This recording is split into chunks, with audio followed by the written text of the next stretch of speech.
ایمان کے گناہوں کو، ان کے عیبوں کو چھپاتا ہے، عزت و ناموس کی حفاظت کرتا ہے۔ یہ ہے اللہ رب العزت۔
جنہوں نے مظالم کا بازار گرم کیا، اللہ رب العزت نے دنیا میں بھی انہیں نیست و نابود کیا، اللہ رب العزت نے دنیا میں بھی انہیں بے آبرو کیا، اور آخرت میں بھی اللہ رب العزت انہیں بے آبرو کرے گا، نیست و نابود کرے گا۔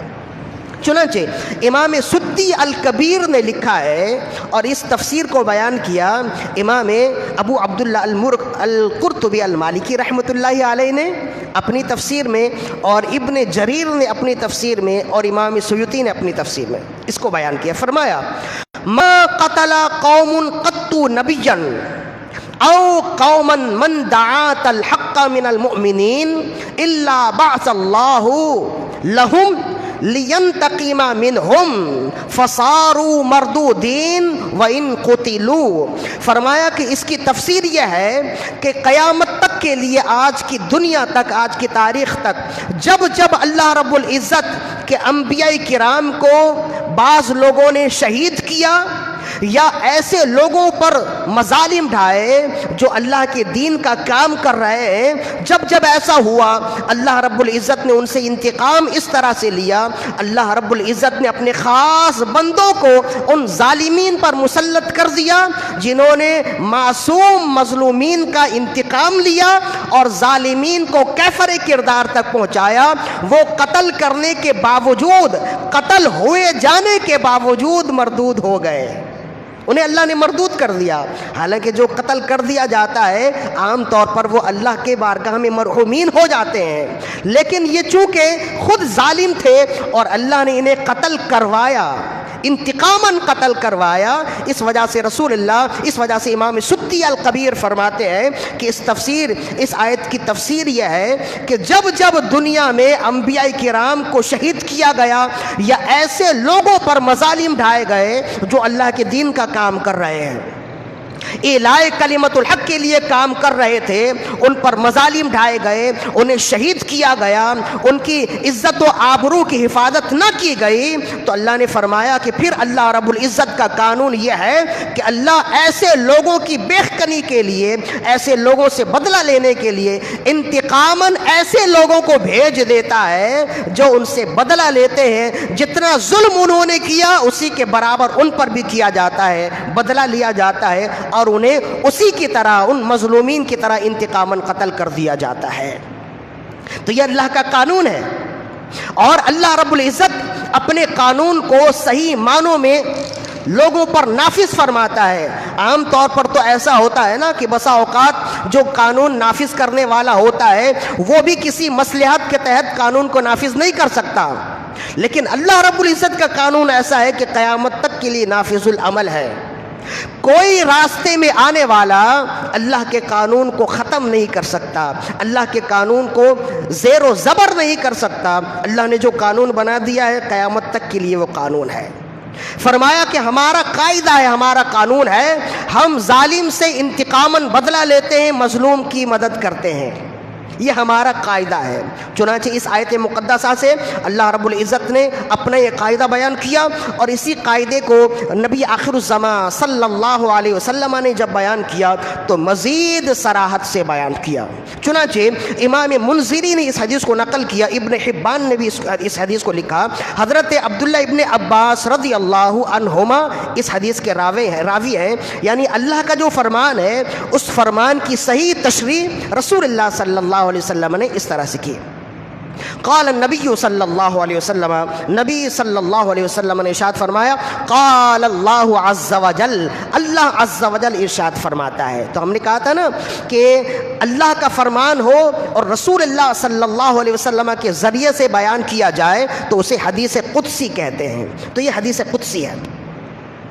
تو رسول اللہ صلی اللہ علیہ وسلم نے ارشاد فرمایا، اللہ عز و جل ارشاد فرماتا ہے، وعزتی و جلالی، مجھے میری عزت کی قسم ہے، مجھے میرے جلال کی قسم ہے، لانتقمن من الظالم فی عاجلہ و آجلہ، میں ضرور ظالم سے انتقام لوں گا، چاہے جلدی چاہے بدیر۔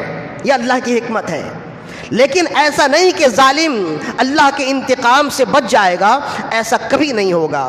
فرمائے لانتقمن، جو عربی جاننے والے ہیں وہ جانتے ہیں لام تاکید بانون ثقیلہ یہ بہت زیادہ اہمیت کے لیے، مبالغہ کے لیے آتا ہے، یعنی لانتقمن من الظالم، میں ضرور ظالم سے انتقام لوں گا، فی عاجلہ و آجلہ، یا تو جلدی انتقام لوں، اگر میری حکمت میں جلدی انتقام لینا ہوا تو جلدی انتقام لوں، یا بدیر انتقام لوں، یا کچھ عرصے کے بعد انتقام لوں۔ بہرحال انتقام لینا یہ میرے ذمہ کرم پر ہے۔ فرمائے میں ظالم سے انتقام لوں گا ایک، اور فرمائے ولا انتقمن ممن رأى المظلوم فقدر ان ينصره فلم ينصره، اور میں اس سے بھی انتقام لوں گا جس نے مظلوم کو حالت ظلم میں دیکھا، حالت مظلومیت میں دیکھا، اور وہ اس کی مدد کر سکتا تھا، اس کے باوجود اس نے مظلوم کی مدد نہ کی، میں اس سے بھی انتقام لوں گا۔ تو اس حدیث میں فقط ظالم کا لفظ نہیں آیا، اس سے گفتگو آگے بڑھ گئی، بات آگے بڑھ گئی۔ مطلب یہ ہے کہ اللہ کی نظر میں ظالم دو طرح کے ہیں، ایک تو وہ ظالم ہے جو براہ راست کسی پر ظلم کر رہا ہے، براہ راست کسی کا حق مار رہا ہے۔ ظلم کی ڈیفینیشن کیا ہے؟ ظلم کی تعریف کیا ہے؟ ظلم جو ہے نا یہ عدل کی ضد ہے، عدل ظلم کی ضد ہے۔ عدل کا مطلب کیا ہے؟ وضع الشیء الی محلہ، ہر چیز کو اس کی جگہ پہ رکھ دینا عدل ہے۔ اور ظلم کیا ہے؟ وضع الشیء الی غیر محلہ، کسی چیز کو اس کی جگہ کے علاوہ دوسری جگہ رکھ دینا، یہ ظلم ہے، یہ ظلم ہے۔ یعنی حقدار کو حق نہ دینا یہ ظلم ہے، حقدار تک حق پہنچا دینا یہ عدل ہے۔ تو اللہ رب العزت نے فرمایا اللہ کی نظر میں ظالم ایک تو وہ شخص ہے جو حقدار کو حق نہیں دیتا، جو مظلوم کے ساتھ ظلم کرتا ہے، ایک ظالم وہ ہے، اور اللہ کے نزدیک ظالم وہ بھی ہے جو مظلوم کو حالت مظلومیت میں دیکھتا ہے، مظلوم پر ظلم ہوتا ہوا دیکھتا ہے، اور وہ قادر بھی ہے کہ مظلوم پر ظلم ہونا روک دے، اس کے باوجود وہ کہتا ہے یہ اس کا اپنا مسئلہ ہے، میں تو خوش ہوں، اس کے باوجود وہ اس سے صرف نظر کر دیتا ہے، اس کے باوجود وہ اسے اگنور کرتا ہے۔ اللہ رب العزت نے فرمایا میرے نزدیک ظالم وہ بھی ہے جو ظلم کرتا ہے براہ راست، اور میرے نزدیک ظالم وہ بھی ہے جو ظالم کا ہاتھ روکنے کی طاقت رکھنے کے باوجود ظالم کا ہاتھ نہیں روکتا۔ فرمایا میں دونوں سے انتقام لوں گا۔ حدیث پھر سنیے، لانتقمن من الظالم فی عاجلہ و آجلہ، میں ظالم سے انتقام لوں گا چاہے کچھ عرصے بعد یا جلدی۔ ولا انتقمن ممن رأى المظلوم فقدر ان ينصره فلم ينصره، اور میں اس سے بھی انتقام لوں گا جس نے مظلوم کو دیکھا اور وہ اس کی مدد کر سکتا تھا، اس کے باوجود اس نے اس کی مدد نہ کی۔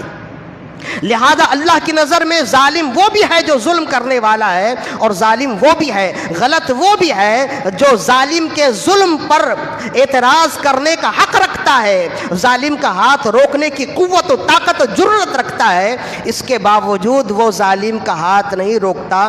یہ دونوں اللہ کی بارگاہ میں پکڑ میں آئیں گے۔ مطلب ہمارے معاشرے میں تو ہوتا یہی ہے نا، اگر کسی پر ظلم کیا جا رہا ہو تو دوسرا شخص اگر روکنے پر قادر بھی ہو تو وہ کہتا ہے یہ اس کا اپنا مسئلہ ہے۔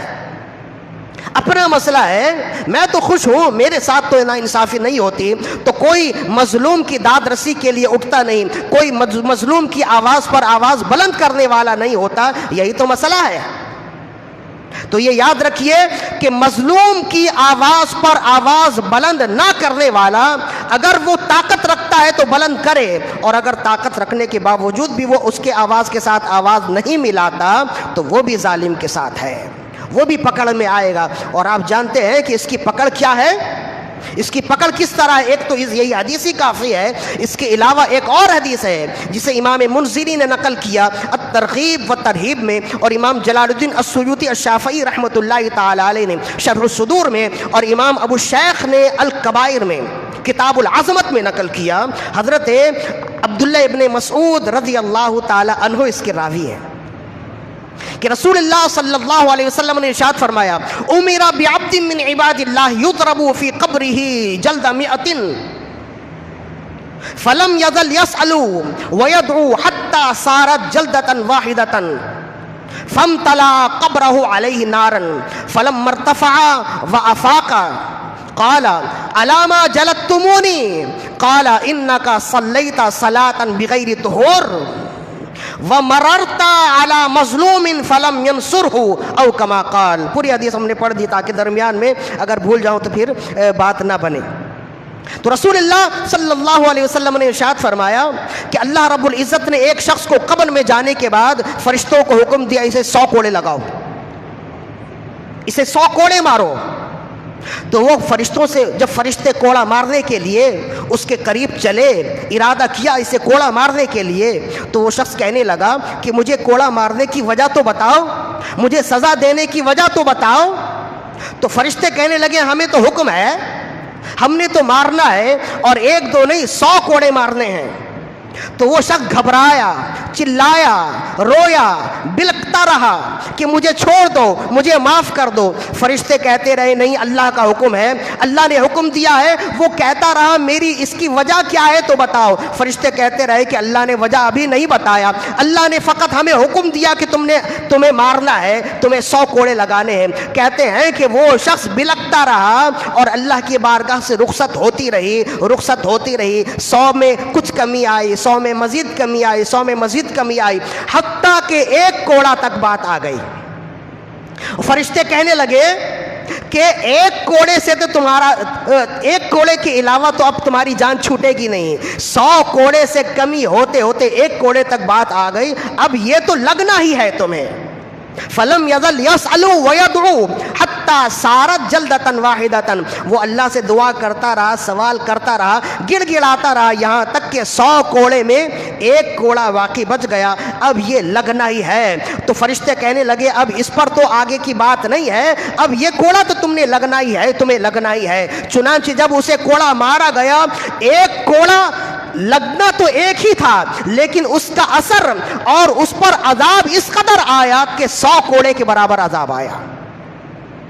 فَامْتَلَأَ قَبْرَهُ عَلَيْهِ نَارًا، 1 کوڑا لگنے کی دیر تھی کہ اس کی پوری قبر آگ سے بھر گئی، پوری قبر آگ کا منظر پیش کرنے لگی، اور وہ دہکتے ہوئے آگ میں چلا گیا، گر گیا اور جھلسنے لگا، یہاں تک کہ کوئلے کی مانند ہو گیا۔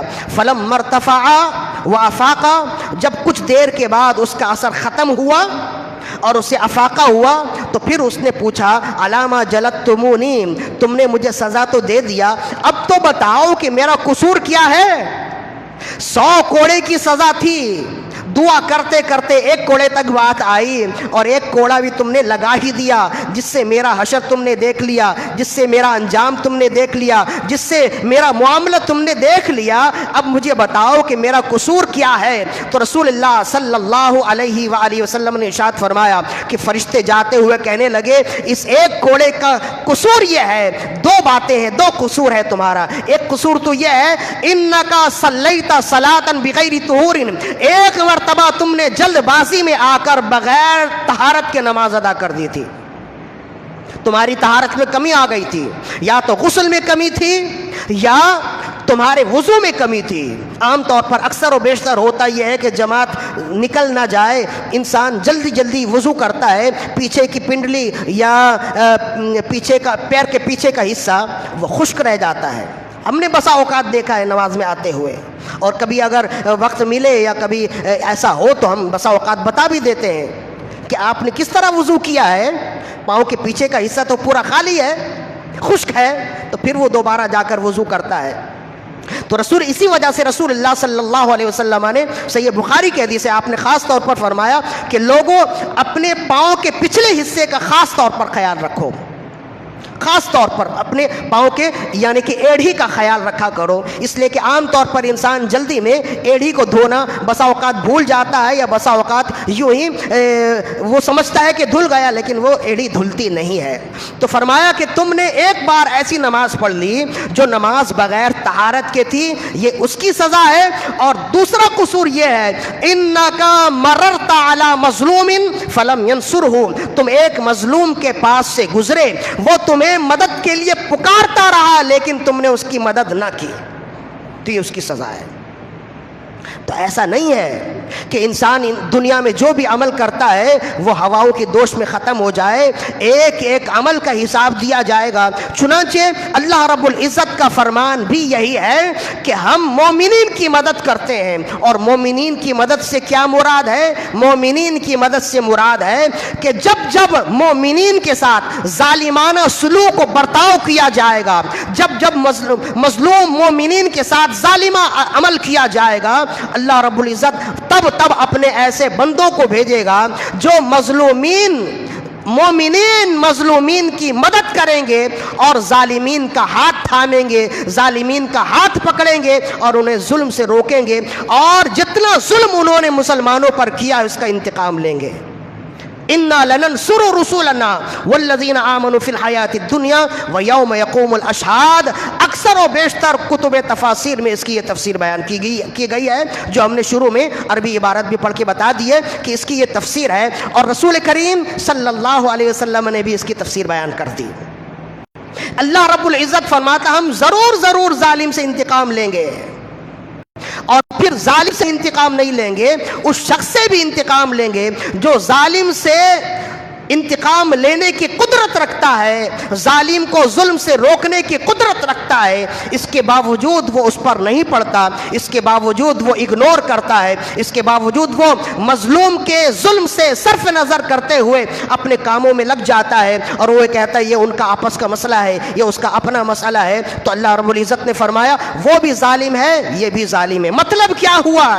مطلب یہ ہے ظالم ظلم کرتے ہوئے کبھی یہ نہ سمجھے کہ اس کی پکڑ کبھی نہیں ہوگی، اسے دیکھنے والا کوئی نہیں ہے، اسے روکنے والا کوئی نہیں ہے، یا اس کی پکڑ کرنے والا کوئی نہیں ہے۔ ظالم ظلم کرتے ہوئے کبھی نہ سمجھے ان ربک لبالمرصاد، بے شک تمہارا رب تمہیں دیکھ رہا ہے، تمہارا رب تمہیں دیکھ رہا ہے۔ ظالم ظلم کرتے ہوئے کبھی نہ سمجھے کہ اس سے اس ظلم کا حساب نہ لیا جائے گا۔ اگر وہ یہ سمجھتا ہے تو اس کی خام خیالی ہے، اگر وہ یہ سمجھتا ہے کہ اسے کوئی دیکھنے والا نہیں، اس کی پکڑ کبھی نہیں ہوگی، تو یہ اس کی خام خیالی ہے۔ شیطان نے اس کے دماغ میں، اس کے دل میں، اس کے ذہن میں یہ بات ڈال دی ہے، ورنہ اگر کوئی تاریخ کا مطالعہ کرے کتنے بڑے بڑے ظالم آئے اور اللہ رب العزت نے کس قدر ان کی پکڑ کی ہے۔ اگر کوئی شخص تاریخ کا مطالعہ کرے گا، انسانی کی تاریخ کا مطالعہ کرے، تاریخ اسلام نہیں بلکہ تاریخ انسانیت کا ہی مطالعہ کرے، اس سے معلوم ہو جائے گا کہ اللہ نے کبھی بھی کسی بھی ظالم کو چھوڑا نہیں ہے، چاہے تو جلدی اس سے انتقام لیا، چاہے تو بدیر اس سے انتقام لیا ہے۔ ظالم کبھی یہ نہ سمجھے کہ اس کو پکڑنے والا کوئی نہیں ہے، اور مظلوم کبھی یہ نہ سمجھے کہ اس کی داد رسی کرنے والا کوئی نہیں ہے۔ مظلوم نہ سمجھے کہ اس کی سنوائی کہیں نہیں ہو رہی، اس کو سننے والا کوئی نہیں، اس کے ظلم کا مداوع کرنے والا کوئی نہیں۔ کبھی یہ نہ سمجھے اگر دنیا میں وہ مظلوم کہیں دوسری جگہ رپورٹ نہیں لگوا سکتا تو وہ یہ کہہ دے میں نے اپنے ظلم کا رپورٹ اپنے رب سے لکھوا دیا ہے۔ اب وہ جانے اور ظالم جانے اور جو اپنا معاملہ رب کے حوالے کر دیتا ہے تو رب ایسا غیرت مند ہے، رسول اللہ نے فرمایا سب سے زیادہ غیور رب ہے۔ جو اپنا معاملہ رب کے حوالے کر دیتا ہے تو پھر رب اس سے نمٹنے میں بہت زیادہ سخت ہے۔ تو کبھی بھی ظالم نہ سمجھے کہ اس سے حساب نہ لیا جائے گا، اور مظلوم نہ سمجھے کہ اس کی داد رسی کرنے والا کوئی نہیں ہے۔ ہاں بسا اوقات ایسا ہوتا ہے کہ ظالم ظلم کرنے کے باوجود دندناتا پھرتا رہتا ہے، اس کی پکڑ نہیں ہوتی، تو یہ اللہ کی حکمت ہوتی ہے۔ اور حکمت کیا ہے؟ خود قرآن مجید میں اللہ نے فرمایا انما نملی لہم لیزدادوا اثما ولہم عذاب علیم، ہم ظالم کو چھوٹ اس وجہ سے دیتے ہیں تاکہ اس کا ظلم مزید زیادہ ہو جائے، تاکہ اس کا گناہ مزید زیادہ ہو جائے، تاکہ پکڑ مزید زیادہ سخت ہو۔ جس کا گناہ زیادہ ہوگا اس پر پکڑ بھی زیادہ ہوگی۔ ان اخذ ربک لشدید، بے شک تمہارے رب کی پکڑ بہت زیادہ سخت ہے۔ ولا تحسبن اللہ غافلا عما يعمل الظالمون انما يؤخرهم ليوم تشخص فيه الابصار، فرمایا ہرگز تم ظالم کے ظلم سے بے خبر رب کو مت سمجھنا۔ ولا تحسبن اللہ غافلا اما يعمل الظالمون، ظالمین جو ظلم کر رہے ہیں ان کے اس کردار سے، اس کے اس عمل سے رب کو غافل نہ سمجھنا۔ رب تو انہیں ڈھیل دے رہا ہے اس دن تک جس دن آنکھیں پتھری آ جائیں گی، آنکھوں میں پتھر کی طرح سختی آ جائے گی، اس دن تک اللہ انہیں ڈھیل دے رہا ہے۔ سورہ ابراہیم ہے، سورہ شعراء کی آخری آیت وَسَيَعْلَمُ الَّذِينَ ظَلَمُوا أَيَّ مُنْقَلَبٍ يَنْقَلِبُونَ، ان قریب ظالم جان لیں گے وہ کس کروٹ میں لیٹنے والے ہیں۔ تو ہر زمانے میں سلسلہ ایسا ہی ہوتا آیا ہے۔ امام حسین رضی اللہ تعالی عنہ کا معاملہ بھی ایسا ہی تھا، بلکہ ان کا معاملہ تو اور بھی مزید اس سے بھی آ گئی ہے۔ یوں سمجھ لیجئے کہ جب امام حسین رضی اللہ تعالی عنہ کو شہید کر دیا گیا اور آپ کا سر اقدس نیزے پر چڑھا کر وہ جلوس بنا کر اپنی مرکز کی جانب، اپنی منزل کی جانب جانے لگے، تو راستے میں جب رات ہو گئی، امام طبری نے اس کو لکھا ہے، راستے میں جب رات ہو گئی تو ظاہر ہے کہ رات میں وہ سفر نہیں کرتے تھے، تو ایک جگہ ٹھہر گئے، ایک کلیسا کے کنارے، ایک گرجا گھر کے کنارے وہ ٹھہر گئے۔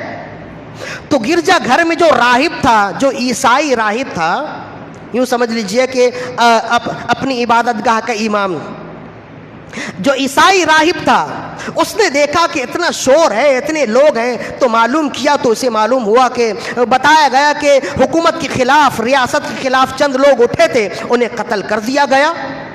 تو جب اس نے امام حسین کے نیزے پر چڑھے ہوئے سر کو دیکھا تو اس سر سے ایسی ہیبت اس کے دل میں طاری ہوئی اور ایسا رعب اس کے دل میں طاری ہوا کہ اس نے اپنا سر جھکا لیا، اور وہ سمجھ گیا کہ نہیں، یہ باغیوں کا چہرہ نہیں ہے، باغیوں کا چہرہ ایسا نہیں ہوتا، باغیوں کا چہرہ تو ایسا ہوتا ہے کہ سر کٹنے کے بعد بھی انسان کا غصہ ختم نہیں ہوتا، یہ باغیوں کا چہرہ نہیں، یہ مظلومین کا چہرہ ہے، اس لیے کہ یہ سر دیکھنے کے باوجود، کٹے ہوئے سر کو دیکھنے کے باوجود دل میں رحم آ جاتا ہے، دل میں ایک ہیبت طاری ہوتی ہے، دل میں ایک رعب طاری ہوتا ہے۔ وہ سمجھ گیا کہ یہ کسی اچھے کا چہرہ ہے، چنانچہ وہاں تو تمام لوگ سونے کی تیاری کرنے لگے۔ راہب اپنی کلیسا سے نیچے آیا، وہاں ان لوگوں سے کہنے لگا کہ یہ جو سر ہے، یہ سر تم نے رکھنا ہی ہے، لہذا آج ایک رات تم یہ سر مجھے دے دو، مجھے دے دو، ایک رات کے لیے مجھے بیچ دو، میں اس سر کو اپنے پاس رکھنا چاہتا ہوں۔ تو وہ سمجھتے تھے کہ میرے پاس، میرے خیمے میں رہے یا اس کے پاس رہے، اس سے کیا ہوتا ہے، چلو چلتے چلتے کچھ پیسے مزید آ جائیں گے۔ چنانچہ راہب نے 10,000 سونے کے سکے کے بدلے میں امام حسین کا سر ایک رات کے لیے خرید لیا، اور خریدنے کے بعد اپنے کلیسے میں گیا، اپنے کمرے میں گیا، جانے کے بعد کسی اچھے رومال سے امام حسین کے چہرے کو اچھی طرح صاف کیا، خون جو لگا ہوا تھا اس لگے ہوئے خون کو صاف کیا، آپ کے داڑھی کے بالوں کو صاف کیا، سر کے بالوں کو صاف کیا، اچھی طرح صاف کرنے کے بعد جو اس کے پاس خوشبو موجود تھی اس خوشبو سے امام حسین کے کٹے ہوئے سر کو معطر کیا، معطر کرنے کے بعد ایک پاکیزہ کپڑے میں رکھ کر امام حسین کے سر کو رکھ کر دیر تک مشاہدہ کرتا رہا، دیر تک زیارت کرتا رہا۔ اب دیر تک زیارت کرتے کرتے اچانک ایسا ہوا کہ سر کی آنکھ بند ہوئی، دل کی آنکھ کھل گئی. اس نے جاگتی آنکھوں سے دیکھا کہ ایک نور کا مینار ہے، ایک نور کا سلسلہ ہے جو امام حسین کی پیشانی کے بال سے عرش اولا تک، ورا الورا تک ہے، جو پھیلنے والا ہے، جو رکنے والا نہیں ہے. اور جیسے جیسے نور امام حسین کے قریب آتا جاتا ہے، اس راہب کا گھر مزید بقعۂ نور بنتا چلا جاتا ہے، مزید اجالا ہوتا چلا جاتا ہے. راہب نے جب یہ نور کا سلسلہ دیکھا اور صبح تک یہ نور کا سلسلہ دیکھتا رہا، درود و سلام کی آوازیں آتی رہیں، مزید آوازیں وہ سنتا رہا، آہ و بکا کی آوازیں سنتا رہا. تو یہ آوازیں سننے کے بعد امام حسین کا مقام مرتبہ جب اس نے پہچان لیا، تو صبح جب اجالا ہوا تو یہ اجالا فقط صبح کا اجالا نہیں تھا، بلکہ کفر کی دنیا سے اسلام کی دنیا میں آنے کا بھی اجالا ہوا. اس نے کلمہ پڑھا، مسلمان ہو گیا. تو نیک لوگ تو ایسے ہوتے ہیں کہ ظاہری زندگی میں بھی کوئی انہیں دیکھ لے تو کلمہ پڑھنے والا ہوتا ہے. تو امام حسین جنہیں رسول اللہ صلی اللہ علیہ وسلم نے گودوں میں پالا تھا، آپ کے کٹے ہوئے سر کو اگر کوئی دیکھ کر مسلمان ہو جائے تو اچھمبے کی بات تو نہیں ہے، اس میں عجیب بات تو نہیں ہے. چنانچہ وہ راہب تو مسلمان ہو گیا، امام حسین کا معتقد ہو گیا، اہل بیت کا معتقد ہو گیا، اور اس نے اپنے ایمان کو چھپا لیا. ظاہر ہے وہ سمجھ گیا کہ غدار یہ نہیں، غدار وہ لوگ ہیں، بے وفا یہ نہیں، بے وفا وہ لوگ ہیں جنہوں نے امام حسین کو شہید کیا. اور ظاہر ہے کہ امام حسین کو شہید کیا، اور شہید کرنے کے بعد ان کے کٹے ہوئے سر کو بھی بیچنے سے آری نہ ہوا، سر کو بھی بیچنے سے آگے رکا نہیں. چنانچہ وہ جو راہب تھا وہ مسلمان ہو گیا، اس نے اپنے ایمان کو چھپا لیا اور 10,000 درہم جو اس نے وعدہ کیا تھا وہ دے دیا. جب وہ لوگ آگے بڑھے اور کہنے لگے کہ چلو چلتے چلتے بھی کچھ کمائی ہو گئی، اگلی منزل پہ گئے، اگلی منزل پہ جا کے جب بانٹنے لگے، جب درہم و دینار کے جب اس درہم کو کھولتے ہیں تو دیکھتے ہیں کہ وہ سونے کا سکہ وہ سب کے سب پتھر میں تبدیل ہو چکے تھے، پتھر کی ٹھیکری میں تبدیل ہو چکے تھے. اور ان پتھر کی ٹھیکری میں یہی آیت لکھی ہوئی تھی. ایک طرف تو یہ آیت تھی وَلَا تَحْسَبَنَّ اللَّهَ غَافِلًا عَمَّا يَعْمَلُ الظَّالِمُونَ، کہ ہرگز اللہ کو ظالمین کے ظلم کے عمل سے غافل مت سمجھنا. اور دوسری جانب لکھا ہوا تھا وَسَيَعْلَمُ الَّذِينَ ظَلَمُوا أَيَّ مُنقَلَبٍ يَنقَلِبُونَ، ان قریب ظالم جان لیں گے وہ کس کروٹ لیٹتے ہیں. تو انہوں نے جب یہ دیکھا کہ جب ہم نے وصول کیے تھے تو یہ تو دینار تھے، یہ سونے کے سکے تھے، اب ایسا کیسا ہوا. تو بہرحال وہ ڈر گئے اور قرآن مجید کی آیت لکھی ہوئی تھی، چنانچہ انہوں نے اس کو پتھر اور مٹی سمجھ کر چھوڑ دیا اور افسوس کرنے لگے کہ افسوس اتنی بھاری رقم ان کے ہاتھ سے چلی گئی. بہرحال اللہ رب العزت نے امام حسین کی شہادت کے فوراً بعد اپنا یہ وعدہ جو اللہ کا وعدہ ہے کہ ہم مومنین کی مدد کرتے ہیں. اور کیسے مدد کرتے ہیں؟ فرمایا ہم مومنین کی ایسی مدد کرتے ہیں کہ جب جب ان پر ظلم ہوتا ہے اللہ رب العزت کی بارگاہ سے کوئی شخص اللہ ایسا کھڑا کر دیتا ہے جو مظلوم کی داد رسی کرتا ہے اور ظالم کا ہاتھ پکڑ لیتا ہے اور ظالم سے مظلوم کے ظلم کا انتقام لیتا ہے. یا تو جلدی ہو جاتا ہے یا بدیر ہو جاتا ہے. یہ اللہ کا وعدہ ہے، تمام مومنین کے لیے وعدہ ہے. لیکن جب بات امام حسین کی آئے تو اس وعدے میں مزید اضافہ ہے. ابھی تو ایک واقعہ ہم نے بیان کیا نا امام تبری کا، لیکن امام حسین کی جب بات آئے تو اس وعدے میں اضافہ ہے. اور وہ کیسا اضافہ ہے؟ امام حاکم نے المستدرک میں اس حدیث کو روایت کیا. سنیے اچھی طرح، اس حدیث کو روایت کیا ابن عباس رضی اللہ تعالی عنہما اس حدیث کے راوی ہیں. ابن عباس رضی اللہ عنہما ارشاد فرماتے ہیں اوحى اللہ تعالی الی محمد صلی اللہ علیہ وسلم انی قتلت بقتل یحیی بن زکریا 70,000 وانی قاتل بقتل ابنک 70,000 ثم 70,000 او کما قال. امام حاکم المستدرک میں روایت کرتے اور اس حدیث کو روایت کرنے کے بعد امام ذہبی نے بھی خاموشی اختیار کی. مطلب یہ ہے کہ اس حدیث کی سند بہتر ہے. ابن عباس رضی اللہ عنہما فرماتے ہیں کہ نبی کریم رؤوف الرحیم علیہ افضل الصلاۃ والتسلیم پر اللہ رب العزت نے وحی فرمائی اور اللہ نے وعدہ کیا اور فرمائے پیارے حبیب تم جانتے ہو یحییٰ بن زکریا اللہ کے نبی تھے، حضرت یحییٰ بن زکریا انہیں مظلومانہ شہید کیا گیا تھا، اور اس شہید کے بدلے میں اللہ رب العزت نے جتنے قصوروار تھے 70,000 قصوروار سے حضرت یحییٰ بن زکریا علیہ السلام کی شہادت کا انتقام لیا تھا۔ 70,000 قصوروار سے انتقام لیا تھا اللہ نے۔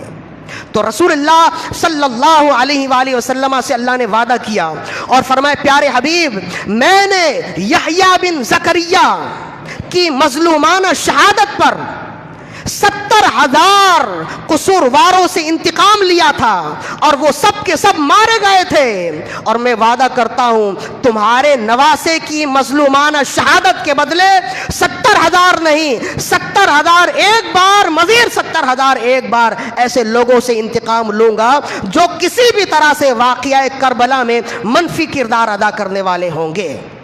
تو یہ اللہ نے وعدہ کیا۔ عام لوگوں سے وعدہ ہے کہ ہم انتقام لیں گے، لیکن امام حسین کی شہادت سے وعدہ فقط انتقام کا نہیں، فرمایا حضرت یحییٰ کی شہادت پر، یحییٰ بن زکریا علیہ السلام ان کی شہادت کے مقابلے میں، ان کی شہادت کے بدلے جتنے لوگ قصوروار تھے 70,000 قصوروار کو انتقاماً قتل کیا گیا۔ اور فرمایا جب امام حسین کی شہادت ہوگی، یوں سمجھ لیجئے کہ معاملہ ایسا ہی ہوگا کہ رسول اللہ صلی اللہ علیہ وسلم نے پہلی پیشن گوئی کر دی تھی، اور ہم وہ حدیث بیان کر چکے ہیں، امام حسین گود میں ہیں اور رسول اللہ صلی اللہ علیہ وآلہ وسلم افسردہ ہیں اور رو رہے ہیں۔ جناب ام فضل نے پوچھا، جناب ام سلمہ نے پوچھا، حضرت عائشہ صدیقہ کی بھی روایت ہے، ام سلمہ نے عرض کیا رسول اللہ یہ آپ رو رہے؟ فرمایا مجھے جبریل امین نے ابھی خبر دی ہے میرے اس بیٹے کو، میرے اس نواسے کو میری امت قتل کر دے گی، شہید کر دے گی۔ تو گویا اسی وقت رسول اللہ کے ذہن میں ایک خیال آیا ہوگا کہ یا رب ذوالجلال میرے اس بیٹے کو، میرے اس شہزادے کو مظلومانہ جب شہید کر دیا جائے گا تو انتقام کون لے گا؟ تو اس وقت اللہ رب العزت نے جہاں امام حسین کی شہادت کی خبر دی، وہیں اللہ رب العزت نے اپنے حبیب سے یہ بھی وعدہ کیا کہ آپ خاطر کبیدہ نہ ہوں۔ حضرت اللہ کے نبی حضرت یحییٰ رضی علیہ السلام جب انہیں مظلومانہ شہید کیا گیا تو ان کے بدلے میں 70,000 قصورواروں کو قتل کیا گیا۔ جب آپ کا شہزادہ قتل کیا جائے گا، شہید کیا جائے گا، تو 70,000 نہیں بلکہ 70,000 ایک مزید 70,000 انہیں قتل کیا جائے گا، اور واقعہ کربلا میں جو ملوث ہوگا، جس کا کردار منفی ہوگا، وہ سب کا سب قتل کیا جائے گا۔ اللہ رب العزت نے یہ انتقام لیا۔ جب یہ وعدہ کیا تو ایسا نہیں ہے کہ تاریخ شاہد ہے کہ یہ وعدہ پورا نہ ہوا ہو، ایسا نہیں ہوا۔ امام حسین کی شہادت کے فقط 6 سال کے بعد، صرف 6 سال کے بعد، امام حسین کی شہادت کے 2.5 سال کے بعد تو یزید مر گیا، پھر حکومتیں تبدیل ہوتی رہیں۔ 6 سال کے بعد وہی شہر ہے کوفہ، اس کا گورنر بنا مختار سقفی، گورنر بنا۔ مختار سقفی نے 70,000 ایسے لوگوں کو چن چن کے مارا جو کسی بھی طرح واقعہ کربلا میں منفی کردار ادا کرنے والے تھے، جو کسی بھی طرح امام حسین اور آپ کے رفقا کی شہادت پر شریک تھے، انہیں چن چن کے قتل کیا۔ مختار سقفی وہ شخص تھا۔ 70,000، اور پھر مختار سقفی کے بعد اس کے انتقال کے بعد مزید کچھ لوگ آئے۔ عبداللہ صفاح آیا جو سلمان بن عبد الملک کا وزیر تھا۔ عبداللہ صفاح نے مزید امام حسین کی شہادت کے بدلے میں انتقاماً مزید 70,000 شامیوں اور کوفیوں کو، یزیدیوں کو قتل کیا۔ تو یہ اللہ کا وعدہ پورا ہوا، جسے محدثین نے نقل کیا ہے، شارحین حدیث نے بھی نقل کیا، اور مورخین نے بھی نقل کیا ہے کہ اللہ رب العزت نے جو وعدہ کیا تھا پورا کیا۔ بہرحال یہ وعدہ پورا اس طرح سے ہوا کہ واقعہ کربلا میں امام حسین کی شہادت میں جتنے لوگ شریک تھے، اللہ رب العزت نے تمام لوگوں سے انتقام لیا، اور جو باقی بچ گئے انہوں نے زندگی گزاری تو انتہائی بری زندگی گزاری۔ بعض محدثین اور مورخین نے لکھا ہے کہ اس واقعے میں جو جس طرح سے بھی ملوث تھا، اگر وہ قتل ہونے سے بچ گیا تو وہ پاگل ہو گیا، بری موت مارا۔ اور ان میں سب سے زیادہ جو کردار ادا کرنے والا تھا واقعہ کربلا میں امام حسین کے مقابلے میں سب سے زیادہ جو آنے والا تھا وہ ابن سعد تھا اور ابن زیاد تھا، عبید اللہ بن زیاد اور ابن سعد۔ ابن سعد کون تھا؟ یہ امیر لشکر تھا، عبیداللہ بن زیاد کون تھا؟ یہ امیر کوفہ تھا. تو عبیداللہ بن زیاد نے جب امام حسین کربلا کے میدان میں آئے 6 محرم الحرام کو، اور جب اس نے دیکھا کہ یہاں میں اب معاملات اچھے نہیں ہیں اور یہ معاملات اب میرے سمجھنے میں نہیں آتے، تو اس نے امیر لشکر کو خط لکھا اور بلایا، ابن زیاد کو بلایا. ابن زیاد کون تھا؟ ایک جلیل القدر صحابی رسول ہیں عبداللہ بن سعد. یہ ابن سعد کون تھا؟ جلیل القدر صحابی رسول ہیں عبداللہ بن سعد. عبداللہ بن سعد یہ جلیل القدر صحابی رسول ہیں اور عشرہ مبشرہ میں سے، عشرہ مبشرہ میں سے. یہ ابن سعد ان کا بیٹا ہے. لیکن ایسا نہیں ہے کہ بیٹا اگر غلط کام کرے تو باپ پر الزام آئے. حضرت نوح علیہ السلام کا بیٹا بھی یہودی، وہ غیر مسلم تھا، وہ بھی کافر ہو کے مرا نا. تو ایسا نہیں ہے. اللہ رب العزت کی جہاں اور صفات ہے وہیں ایک صفت یہ بھی ہے، یخرج الحی من المیت ویخرج المیت من الحی.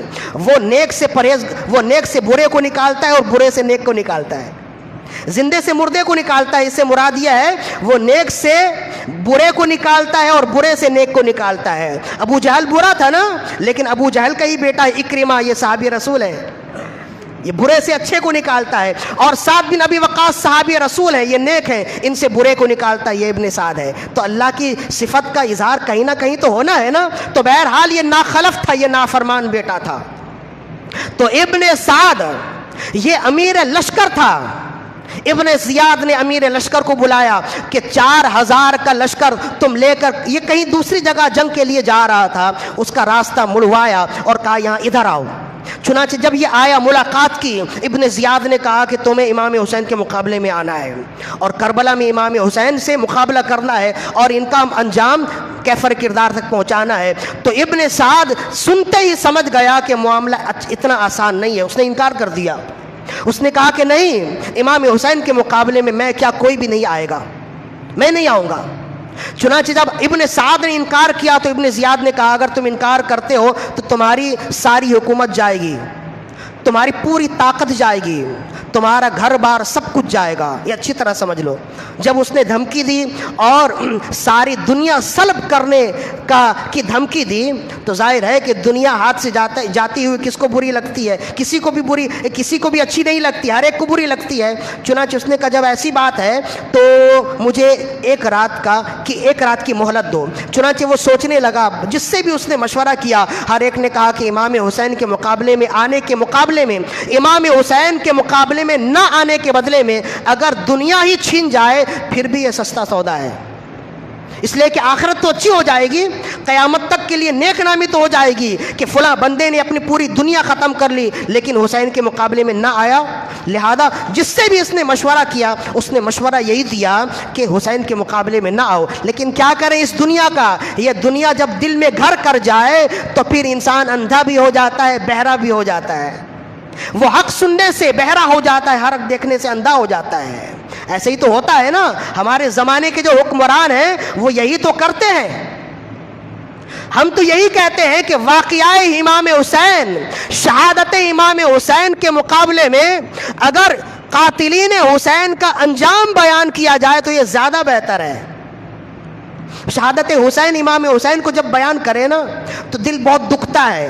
اس لیے پسندیدہ موضوع نہیں ہے میرا کہ واقعہ کربلا بیان کریں، شہادت امام حسین بیان کریں، لیکن قاتلین امام حسین کا انجام بیان کرنا یہ ہر ایک کے لیے سننا بھی پسندیدہ موضوع ہے، کرنا بھی پسندیدہ موضوع ہے. اس سے دل میں ٹھنڈ پڑتی ہے، دل میں سکون ملتا ہے کہ اللہ نے امام حسین کے مقابلے میں آنے والوں کے ساتھ کیسا انتقام لیا اور اسے کس قدر رسوا کیا، اور جلدی رسوا کیا، اس میں دیر نہیں لگی. واللہ سریع الحساب، اللہ بہت جلدی حساب لینے والا ہے، دیر نہیں لگتی. چنانچہ وہ دنیا دار ہو گیا، وہ دنیا کا کتا بن گیا. چنانچہ اس نے امام حسین کے مقابلے میں آنے کو ترجیح دی. اس نے کہا، ابن زیاد نے کہا اگر تم مقابلے میں نہیں آؤ گے تمام تر تمہاری طاقت سلب کر لی جائے گی، اور اگر تم مقابلے میں آئے تو تمہیں یہ بھی طاقت دے دی جائے گی اور رے کی بھی حکومت دے دی جائے گی. رے یہ آج کا تہران ہے. یہ بہت ہی بڑی زمین، یہ پوری زمین تمہارے نام کر دی جائے گی. تہران پوری ایران کی کیپٹل سٹی ہے نا، یہ دارالخلافہ ہے نا تہران، یہ پوری تمہاری حکومت میں دے دی جائے گی، تمہاری جاگیر کر دی جائے گی. تو اتنی بڑی دنیا اگر آتی ہوئی محسوس ہو اور مقابلے میں امام حسین کا سر ہو، تو جو دنیا دار ہے تو وہ دنیا ہی قبول کرے گا. چنانچہ اس نے دنیا قبول کر لی اور وہ میدان میں آیا، اور جو واقعہ ہوا وہ آپ جانتے ہیں. مختار ثقفی جب 6 سال کے بعد تختہ خلافت پر بیٹھا، گورنری کے تخت پر بیٹھا، وہی کوفہ ہے، اس نے بیٹھا تو اس نے اعلان کیا کہ اب میرے لیے لازم ہے کہ میں اس وقت تک سکون سے نہیں بیٹھوں گا جب تک خون حسین میں سے ایک ایک کا بدلہ نہ لے لوں. امام حسین کے خون میں جو جس طرح سے شریک تھا، جس نے واقعہ کربلا میں منفی کردار ادا کیا ہے، جب تک میں ان سے انتقام نہ لے لوں، جب تک میں انہیں کیفر کردار تک نہ پہنچاؤں، میں سکون سے نہیں بیٹھوں گا. چنانچہ اب ہوا یہ کہ ایک ایک کو پکڑتا رہا، اپنے لوگوں سے کہتا کہ مجھے بتاؤ واقعہ کربلا میں کون شریک تھا، کون امام حسین کے مقابلے میں آیا، کون خوش تھا، کون مقابلے میں آیا. لوگ بتاتے رہے. ظاہر ہے کہ جاسوسی کا نظام تو اس زمانے میں بھی تھا، مخبر اس زمانے میں بھی تھے، بتاتے رہے. اور وہ ان میں سے ایک ایک کو پکڑتا رہا، گرفتار کرتا رہا. کسی کو ایسا کرتا کہ زندہ آگ میں جلا دیتا، کسی کو ایسا کرتا کہ اسے قتل کر کے کتوں کے حوالے کر دیتا، کسی کے ساتھ ایسا کرتا کہ زندہ ہی کتوں کے حوالے کر دیتا. انتہائی عبرت آمیز موت میں ہر ایک کو گرفتار کیا. پھر ایک مرتبہ وہ اپنے دربار میں بیٹھا، اس نے کہا کل میں ایک ایسے شخص کو قتل کروں گا جس کے قتل پر اللہ بھی خوش ہوگا، اللہ کا نبی بھی خوش ہوگا، زمین و آسمان کی سب تمام مخلوق اس کے قتل سے خوش ہو جائے گی. نام نہیں بتایا اس نے. تو دربار میں چند مخبر بھی تھے، وہ سمجھ گئے کہ یہ ایسا لگتا ہے کہ اب یہ ابن سعد کو قتل کرے گا. ابن سعد کو اس نے ارادہ کر لیا ہے کہ اب یہ ابن سعد کو قتل کرے گا. چنانچہ وہ مخبر تھے، انہوں نے جا کر راتوں رات بتا دیا کہ مختار ثقفی نے یہ ارادہ کیا ہے کہ اب وہ تمہیں قتل کرے گا. تو ابن سعد نے کہا کہ ہمارے اس سے سیاسی مراسم تو بہت پرانے ہیں، وہ تو ہمارا پہلے کا، تو ابھی میں اپوزیشن میں آ گئے لیکن پہلے تو میں اس کا حمایتی تھا، پہلے تو میں اس کے ساتھ ہی تھا، تو سیاسی مراسم ہمارے بڑے اچھے ہیں، وہ مجھے قتل نہیں کرے گا. لیکن مختار ثقفی نے یہ ارادہ کر لیا اور یہ ٹھان لی تھی کہ میں اسے قتل کروں گا. چنانچہ صبح اس نے فوج بھیجا، اور فوج بھیجنے کے بعد اس نے کہا کہ جاؤ اور اسے تلاشی لو، اور جہاں پہ بھی وہ ملے اسے پکڑ کے دربار میں لے آؤ. چنانچہ جب فوج گئے اور جا کر انہوں نے پوچھا کہ یہ کہاں ہے، ابن سعد کہاں ہے، تو بیٹا باہر آیا. اس نے کہا کہ ابن سعد نے اپنے آپ کو خلوت نشین کر لیا ہے، اب وہ باہر نہیں نکلتا. اس نے اپنے آپ کو خلوت نشین کر لیا، یعنی اب وہ باہر نہیں نکلتا. دنیا اور دنیا داری اس نے چھوڑ دی ہے، وہ اللہ والا ہو گیا ہے، وہ نیک اور پرہیزگار ہو گیا ہے. اس نے سیاست چھوڑ دی، وہ اب خلوت نشین ہو گیا ہے. تو آئے اور ابن سعد مختار ثقفی کو پیغام دیا کہ اس کا بیٹا تو یہ کہتا ہے کہ وہ تو بڑا نیک اور پرہیزگار ہو گیا ہے، وہ اب گھر سے باہر نہیں نکلتا، اس نے اپنے آپ کو گھر میں مقید کر دیا ہے، وہ خلوت نشین ہو گیا ہے، وہ نہ کسی سے ملتا ہے، نہ کسی کی خوشی میں شامل ہوتا ہے، نہ کسی کی غمی میں شامل ہوتا ہے، وہ بڑا اللہ والا ہو گیا ہے. تو مختار ثقفی جلال میں آ کے کہنے لگا کہ اس وقت اسے خلوت نشین ہونا چاہیے تھا جب امام حسین کے سر کی قیمت اسے لگائی جا رہی تھی، اس وقت اسے خلوت نشین ہونا چاہیے تھا. اب اس سے جا کر پوچھو کہ رے کی حکومت کہاں گئی، اب اس سے جا کر پوچھو کہ اس کی بادشاہت کہاں گئی، اب اس سے جا کر پوچھو کہ اس کی حکمرانی، اس کی طاقت کہاں گئی. جب اس کی حکمرانی تھی، جب طاقت تھی، جب وہ امام حسین کی مدد کر سکتا تھا، اس وقت اگر وہ خلوت نشین ہوتا قیامت تک کے لیے اس کی نیک نامی ہو جاتی. اب جب پاسا پلٹ گیا، اب جب معاملہ اس کے خلاف ہے تو اب وہ خلوت نشینی کا ڈھونگ رچاتا ہے. فرمایا جاؤ جہاں پہ بھی ہے، وہ اگر تہخانے میں بھی ہے تو پکڑ کے لے آؤ. چنانچہ پولیس والے گئے، اس کے کارندے گئے، اسے پکڑ کے لائے. وہ تہخانے میں بیٹھا اللہ اللہ کر رہا تھا، تہخانے سے اسے گھسیٹ کر لایا، دربار مختار ثقفی میں پیش کیا گیا. تو پھر جب اسے پیش کیا گیا، مختار ثقفی نے اس سے کہا کہ تمہارا بیٹا کہاں ہے؟ اس کا وہ گھر میں ہے. کہا کہ بیٹے کو بھی بلا کر لاؤ، بیٹے کو بھی پکڑ کے لاؤ. چنانچہ بیٹے کو بھی لایا گیا اور بیٹے کے سامنے باپ کا سر اتارا گیا، بیٹے کے سامنے. باپ کا سر اتارا گیا اور کہا گیا دیکھو انجام کیا ہوتا ہے. اور اس نے بھرے دربار میں لوگوں سے کہا لوگوں دیکھو جو دنیا دار ہوتے ہیں, جو دنیا کے لیے دین کو بیچتے ہیں, تو اللہ رب العزت کس قدر سریع العقاب ہے, اللہ کس قدر جلدی انتقام لیتا ہے. دیکھ لو یہی کوفہ ہے, یہی تخت ہے, یہی جگہ ہے جہاں امام حسین کا سر تھا جس کا سر اتارا گیا. دیکھ لو اور اپنی دل کی دنیا بدل لو اور اپنے دل کا قبلہ بدل لو. اور یہ اچھی طرح یاد رکھو, نیک لوگوں کے مقابلے میں جو آتا ہے بظاہر تو وہ اقتدار والا ہوتا ہے, بظاہر تو وہ سمجھ رہا ہوتا ہے کہ آج میں سیاہ و سفید کا مالک ہوں, لیکن اس کا اقتدار زیادہ عرصہ نہیں رہتا. یہ تو ایسا واقعہ ہے, میں اکثر و بیشتر یہ کہتا ہوں کہ واقعہ کربلا کے بعد جو قاتلین کا انجام ہوا ہے عام لوگوں کے مقابلے میں, ہمارے حکمران کو ضرور یہ انجام پڑھنا چاہیے, سننا چاہیے. اللہ کی عزت و جلال کی قسم, جو ان قاتلین اور ظالمین کا انجام پڑھ لے, جو حکمران پڑھ لے گا, وہ قیامت تک مرتے دم تک انسان کا بچہ بن جائے گا, مرتے دم تک وہ انسان کا بچہ بنے گا.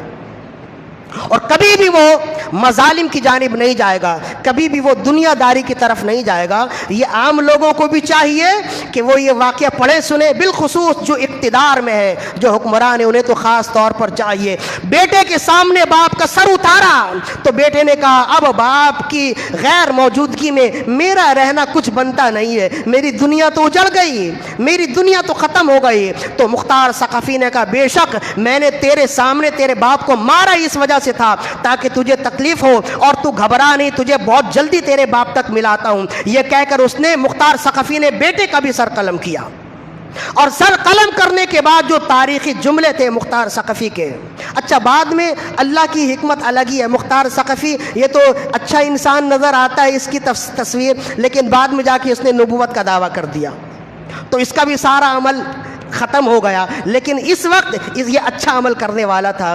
جب اس نے امام حسین کے مقابلے میں آنے والے ابن سعد کو قتل کیا, انتقاماً قتل کیا, اور بیٹے کے سامنے باپ کو قتل کیا, اور باپ کی لاش کے سامنے بیٹے کو قتل کیا. قتل کرنے کے بعد جو تاریخی جملہ کہا وہ بہت خوبصورت. اس نے کہا کہ میں نے اس وجہ سے قتل کیا ہے, فرمایا حسین کے بدلے میں باپ کا قتل ہے اور علی اکبر کے بدلے میں بیٹے کا قتل ہے. اور پھر کہا لیکن پھر بھی میرا دل یہ کہتا ہے کہ ان کے مقابلے میں ساری دنیا کے قصورواروں کو بھی اگر قتل کر دیا جائے پھر بھی امام حسین کی ایک چھوٹی انگلی کا بدلہ بھی وصول نہیں کیا جا سکتا. اس لیے کہ ساری دنیا کے لوگ نیک اور پرہیزگار سے ہو سکتے ہیں, لیکن رسول اللہ کا نواسہ تو کوئی نہیں ہو سکتا, وہ تو حسین ابن علی ہے. بہرحال میرا پیغام آج یہی ہے کہ اپنی دنیا میں توازن رکھیے, اپنی دنیا میں کوشش کیجئے, اپنی زندگی میں کوشش کیجئے کہ کبھی بھی کسی کے ساتھ ظلم نہ ہو, اور جہاں ظلم ہوتا ہوا نظر آئے اگر آپ قدرت و طاقت و جرأت رکھتے ہیں تو ظالم کا ہاتھ روکیے. اگر آپ ظالم کا ہاتھ روکنے والے نہ ہوں گے تو آپ خود ظالم ہوں گے. اللہ تعالیٰ سے دعا ہے کہ رب ذوالجلال ہماری آج کی حاضری اپنے بارگاہ میں قبول و مقبول فرمائے.